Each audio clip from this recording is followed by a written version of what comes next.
Hi there. Thanks for picking up this bug sensory bin kit. Let's find out how it works. Wow, this bug sensory bin kit comes with quite a lot of stuff.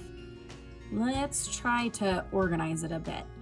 And I'm gonna start by suggesting that you have a bit of a play space on top of the table that the tray, the white tray, can go in. So this is going to contain most of your mess, but then maybe an additional kind of area that your artist knows that they can play in, or maybe even just set their tools in, is kind of handy to have.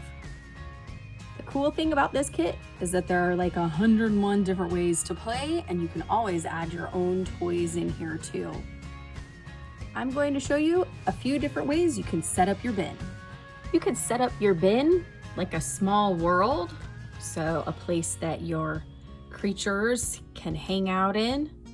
Your artist may want to play by moving the creatures around in its space, or even by rearranging the elements that are in the bin. Now, I have 2 different colors of rice in here right now. If you don't want your colors to mix, you could fill the whole thing up with green or the whole thing up with brown until maybe another time and you're ready to mix those colors, because they will mix and it's gonna be awesome. Maybe you decide to make a habitat for just one creature. Maybe you give it a name, decide how it spends its day, what it likes to eat. It'll be kind of cool to do maybe a little bit of research on Google. You could also spend your time using these chopsticks with a handy helper at the end. This ensures that your chopsticks stay together, but your artist is still practicing their chopstick skills by picking up the parts and pieces. A scoop is also a good option. Maybe you create a bit of a hide and seek space with some elements that are hiding the creatures, but they're even deeper inside there. But the little pieces on top will help guide your artist into what's happening here. Then maybe once they found all the pieces or all the creatures, they'd like to create a hide and seek game for you. Maybe make a treasure map and make some rules like, you're not allowed to find treasure with your hands. You have to use the chopsticks.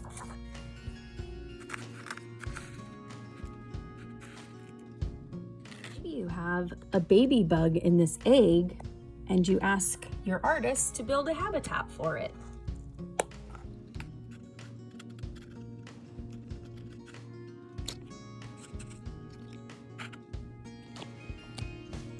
Use one of these famous toilet paper rolls, and the egg as a scoop, and fill it up. Or you can practice your scissor skills on this straw, and then practice moving them around with your chopstick.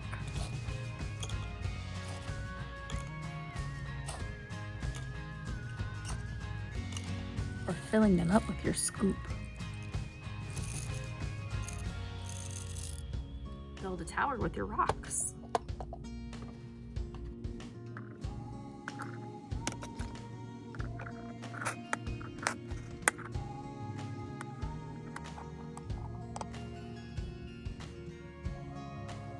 Make a bug tower. Separate the bugs from the reptiles. You kind of have a mixed up party here. Build a platform for them to escape. Oh wait, don't let them escape. Have a thin layer of rice in the tray and practice writing your letters.